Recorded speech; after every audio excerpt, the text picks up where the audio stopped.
What's up, everyone? Welcome to the channel. In this video, I'm talking about Jurassic World Rebirth. There will be spoilers in case you don't mind. And if you have seen it, drop some comments below. If you want to help support the channel, I would greatly appreciate it. Hit that thumbs up button, hit the bell for notifications to remind you every time I go live or drop a new video, and subscribe. It's free and it really helps me out. I appreciate it. Let's talk about the franchise itself first and foremost. This movie feels like it was forced due to the pathing of the Jurassic World trilogy. While I can personally stomach half of the first Jurassic World movie, the last two sequels are pretty horrendous as movies by themselves, and particularly as dinosaur movies. The idea of hybrids should have been a one and done thing, and now we're left with the consequences of the actions from the writers from the last two sequels going into Jurassic World Rebirth here. Like, in what way as a society do we think that hybrid dinosaurs would outdo anything that our current military possesses? And now, obviously, just talking about the United States alone, we have the superior military. So sure, maybe other lesser countries of their own military could try and afford to have a weird hybrid cloaked dino that does something. But there again, you're not going to outdo a lot of the higher militaries here in this world. And despite the fact that David Koepp returned to help write this story, which, if you don't know, he helped co-write the original Jurassic Park movie with Michael Crichton, and he also had a hand in Jurassic Park 2: The Lost World, which I enjoy, and granted, the book is far better than the movie itself, but I can at least watch that movie and not really care too much about the problems that it has. I think the idea of bringing Gareth Edwards to the franchise seemed like it'd reinvigorate life into the franchise. And sure, he did well with the 2014 Godzilla movie, which I enjoy. And at times it did seem like it really wanted to be this monster flick, but it fell short because this movie had too much time with the humans, too much exposition, too much tie-ins from the different characters trying to cope with one another and trying to have chemistry that didn't land.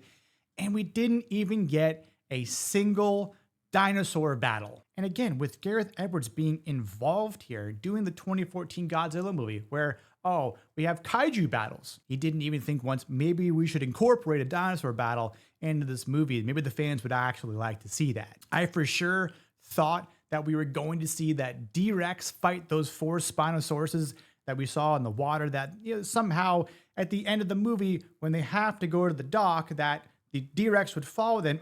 Oh, they're by the water, which the Spinos are amphibious creatures, that they would try to make their way towards the shoreline, and then boom, oh my God, we're gonna have a fight. And I think that maybe the Spinos would somehow win, or there'd be like maybe one left over, that, you know, the D-Rex would take three of them out. And I mean, it could have been a great thing to see, just something that, you know, again, would be the monster flick, something that people would talk about, like, hey, we know the movie wasn't good, but at least we did see that one mutated D-Rex creature fight four Spinos, and in the end, the Spinos won, but we didn't even get that. Having bastardized dinosaurs might have seemed cool at first. Like, sweet, we have some freak dinos here. They're going to be awesome looking. Wrong.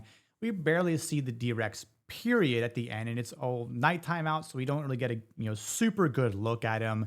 And he only eats one dude. Like, that's not really ferocious whatsoever. He doesn't stalk any other prey. He doesn't fight or kill any other dinosaurs. And it's like, cool, we have a four-legged rancor with T-Rex armed and some sort of weird bulbous head, and that's it. We know nothing really about it aside from when Dr. Henry is in a lab and it's like, oh, look, they did immoral experiments, and look, there's a two-headed raptor that we don't even see that. You know, the flying mutodon raptor that comes in and, you know, tries to bring us member berries from Jurassic Park 1, with the raptors in the kitchen, but I don't really think it hit the same. Like, again, they tried to do it, you know, with the raptor, you know, running at where Tim was in the reflection and, you know, gets caught or gets, you know, hits its head, and where the little girl's hiding in the, you know, freezer and has her jacket up against it, and the mutodon is, you know, looking at the reflection of itself, and you can see its breath on the window there, the door. They tried to do that. They tried to say, hey, remember Jurassic 1? I do, and it is far by the superior movie, and it will always be the superior Jurassic Park movie. I think the Titanosaurs were kind of cool in a way by saying, like, look, here's the biggest land mammal that we've ever seen, and that's it. We barely see some compies. We see the one Dilophosaurus sort of get spooked when the T-Rex rolls over while it's sleeping. We see the Ankylosaurus once, and the raptors for maybe 3 to 5 seconds at most. At least we saw the T-Rex river raft scene that is in the first Jurassic Park novel. But there again, I don't think it quite felt the same as it would have if we seen it originally with Dr. Grant in the kids in Jurassic Park 1. I do think the scene with the T-Rex and the raft was one of the best parts of the entire movie because you felt this intense moment here with the T-Rex as it's about to eat the family. And maybe it should have. I think that would have maybe have added a little bit more to the film. Like maybe it eats the boyfriend or something like that. But there again, that didn't happen. The T-Rex didn't get to eat, and I kind of feel bad for the Rex. They try to make Quetzalcoatlus a fearful flying creature, right? Having the wingspan of a school bus, and it's like, the dinosaur version of an F-18, but not really. And in theory, it was, and sure, it did eat that one guy, but they could have amped it up a little bit more. Imagine we see the D-Rex fighting Quetzalcoatlus and it rips its wings apart, right? That would have made the D-Rex a very big adversary, and maybe, again, just seeing the Quetzalcoatlus, plunge at the D-Rex, if it kind of got in the way with its beak kind of maybe impaling the D-Rex, and the D-Rex gets all pissed off, and it's like, hold on, buddy, you attacking me? Just boom, rips his arm off. Like, that would have been a lot cooler to see, but there again, didn't see that happening. I think the other best part of the movie, for the sake of the dinosaurs, was with the Mosasaurus and the four Spinos and its territoriality. It definitely had this sort of like Moby Dick type feel to it where it's attacking the boat and it's pissed off, and you kind of see that eye that I think was supposed to mimic Moby Dick's eye looking at Captain Ahab. But, again, it kind of got off easy with some of the people living, and then the Spinos maybe, catching off a few of the mercs on the boat. And again, I think that while that part was cool, I think if we would have had a little bit of a different story there, they could have maybe had that entire scene play out a little bit, more terrifying. And I'll get to that later. And this idea of people are tired of dinosaurs, I think is just extremely ignorant in this franchise. That's like saying people are tired of going to the zoo or Animal Kingdom at Disney World or Disneyland or SeaWorld or any aquarium across the entire globe. Do y'all have any idea how many people visit these places on a yearly average and have been for decades now? And I did some number crunching from the last couple of years alone. And if you look at the places I mentioned with just zoos across the United States alone and aquariums, I mean, we're talking over 40 million people a year. So you mean to tell me that people would get tired of seeing creatures that were extinct for 60 plus million years? That is absolutely asinine, and is one of the reasons that it has contributed to the failure of this franchise. They've lost the plot. And honestly, the dinosaurs didn't deserve this crappy writing. Because if you think about the Jurassic World movie, the first one, yes, it was probably one of the most busiest parks in the entire world, and the wait that people would have to get into, the expenses alone would probably be, more than anything that people are spending now on average for Disney World or Disneyland in different countries. So I think that people would only go for once and go, you know what? We have to go back. It might take us a couple years to book it and plan it out because that's the popular thing to do right now. But yeah, let's go see these dinosaurs a second time. The idea that any average person would get tired from seeing it once or twice, or let's say just 5 to 10 times is crazy. I go to Disney World from time to time, to Animal Kingdom. I go to SeaWorld from time to time. And, I've been going there since I was a kid. And I don't get tired from it because there's something to appreciate from it. And the fact that they've lost the ability to write and capture that same thing in a movie just shows me that they don't appreciate the idea of this franchise or dinosaurs, period. Getting more into the plot here. Now, the idea of territoriality isn't new to paleontologists and has been theorized for decades. If the plot relies on getting the biggest dinosaur's blood in order to create an innovative drug that could heal people, then it should have simply been, here's a full team, say a dozen more or so men, that have to venture on a terrifying, bastardized, mutated island that even the government leaves alone, but encounters death from sea, land, and air attacks. Then keep it easy and focused on the monster horror aspect. Having this family with an idiot boyfriend sailing on the seas that the dad knows is dangerous is just plain idiotic and almost steals the idea from the JP3 movie. Remember in that movie, Jurassic Park 3, where the guy is, hang gliding and kind of goes to this weird island and they have to go send another charter and they encounter the Spinosaurus? Yeah, well, guess what? Kind of the same idea. The stepdad should have known that, hey, it's probably a dangerous idea to go hang gliding in this area, but we're going to go ahead and do it anyways. They need to stop recycling content in this franchise and write something fresh and original, or just, here's a better idea, leave it alone. Like, the movie could have worked if you removed this family entirely and just stuck with the idea that I proposed. Let the Merc team have to travel downriver and encounter the T-Rex that finds them. Maybe eats one or two of them along the way on a bigger raft that they fall off. Maybe have some raptor packs get involved, just something along those ideas. Maybe have an herbivore pack that allows them some safe harbor along the way. I say remove the D-Rex and do to the T-Rex what they did to the Mosasaurus. Because in reality, the Mosa was a lot smaller than it is in the movie, which they obviously jacked up on steroids in the first Jurassic World to another 20, 25 feet.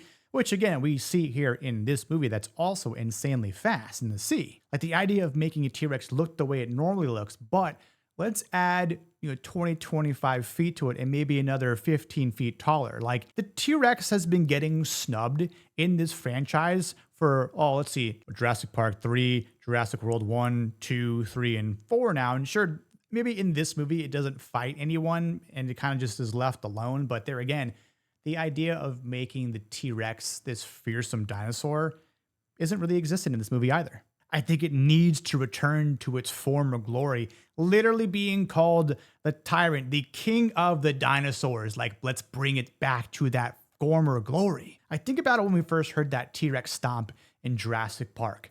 The ground shakes, the rippers in the water, people going, what is that? Maybe it's the power getting back online. Wrong. That is a monster-looking T-Rex. They're about to eat you, buddy. Now take that in mind and imagine a much larger sound, a much larger vibration in the earth. And plus, I think it would be cool if they hinted at the accuracy of the T-Rex with how well it could smell, as well as they kind of try to say it does, like a turkey vulture, which is actually true to life. And you can do that your own research from what paleontologists said. And they actually had sharp vision. Let's throw out this crap of like, oh, its vision is based on movement, because that is inherently false. Where do we start with the characters? Because ScarJo, sure, she looked pretty hot in this movie, but she lacked chemistry. Her character lacked chemistry with Mahershala Ali's character, Duncan. And, I think if anything, she did have some chemistry with Jonathan Bailey, who is Dr. Henry in the movie, which seemed like they might have had a love interest, but it didn't really go anywhere. Sure, he's able to convince her, like, what should we do with this medicine? Maybe we should apply it to everyone and just open source it, which she finally comes to that conclusion at the end. And just kind of weird how it ends. It's like, well, I guess you have to figure that they do make it back to some sort of land, and that like the Mosasaurus and the Spinosaurus won't bother them again because they're just another boat, going outward from the island. But who knows? Maybe they die, right? Like, we don't know that, because at that point, like, if there's a sequel to this movie, which I'd be surprised if there is, I guess you'd have to say that actually worked out. The family in the movie was pointless. They literally got in the way, and they didn't bring anything to the table of lifting up any other character, lifting up the plot. Like, it was just, you could remove them entirely and again, still have the same story with the way everything else panned out. The dad was a poor example of being a responsible father for bringing his girls onto dangerous waters. And I know he says,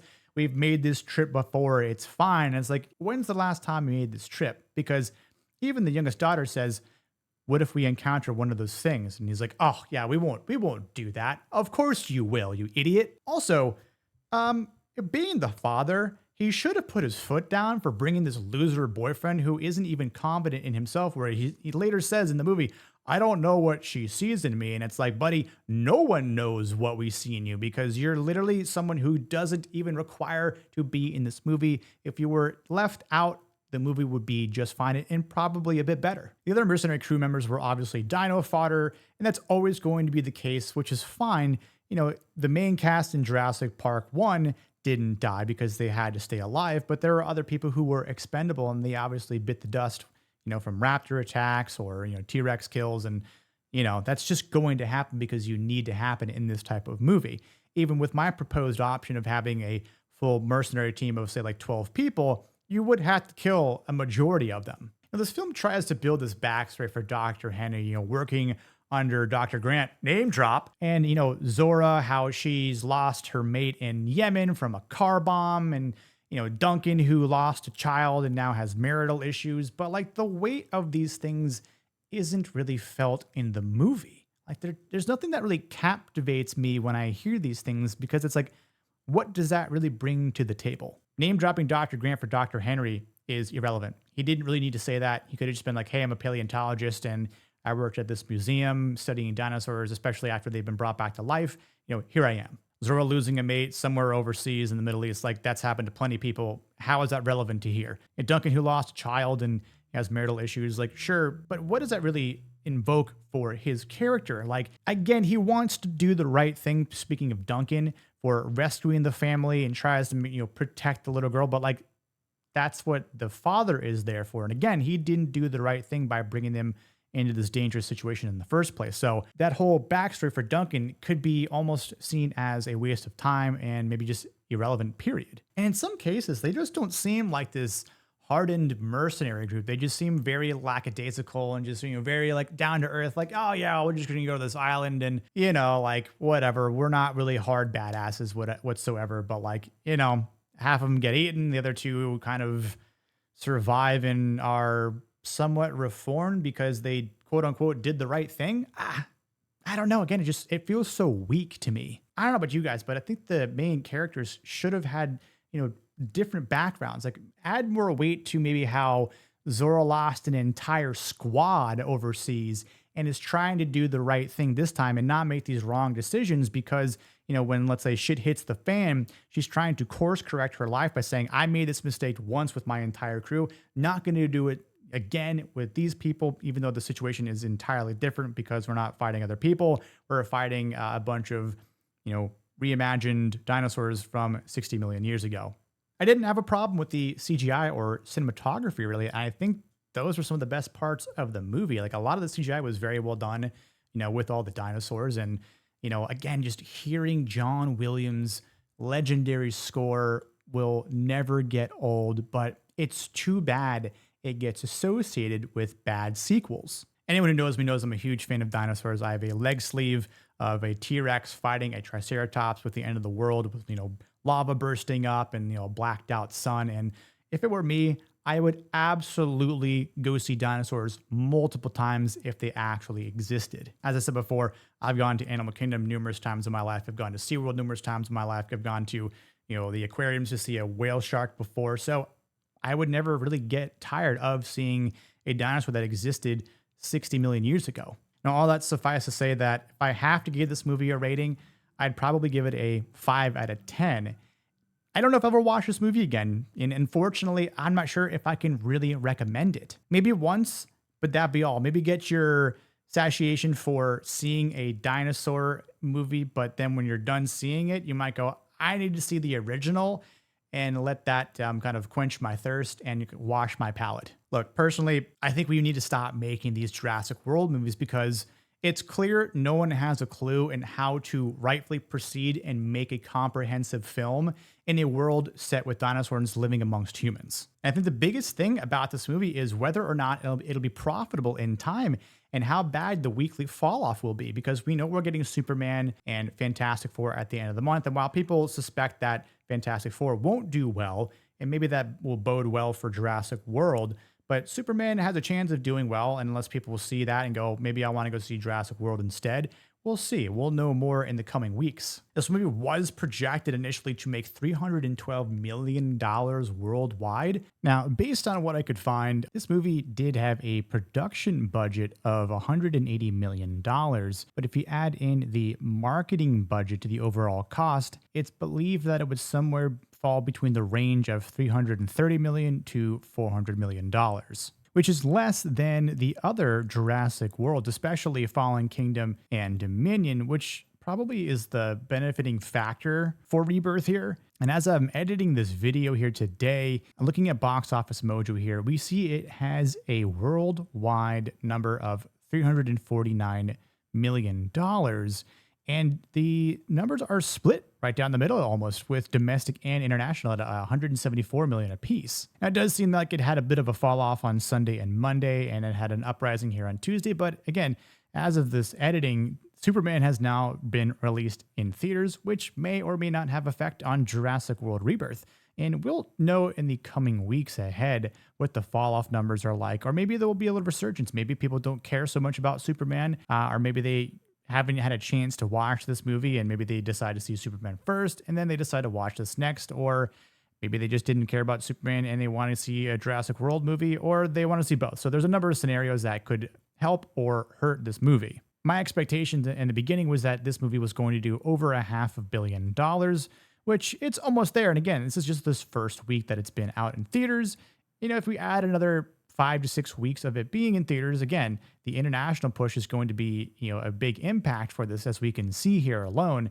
So I think in this case, it's going to actually probably hit that $500 to $600 million point. If you enjoyed the video and want to help support the channel, I would really much appreciate it. Hit that thumbs up button, the bell for notifications every time I upload a video. Hit that sub button. It's free and it really helps me out.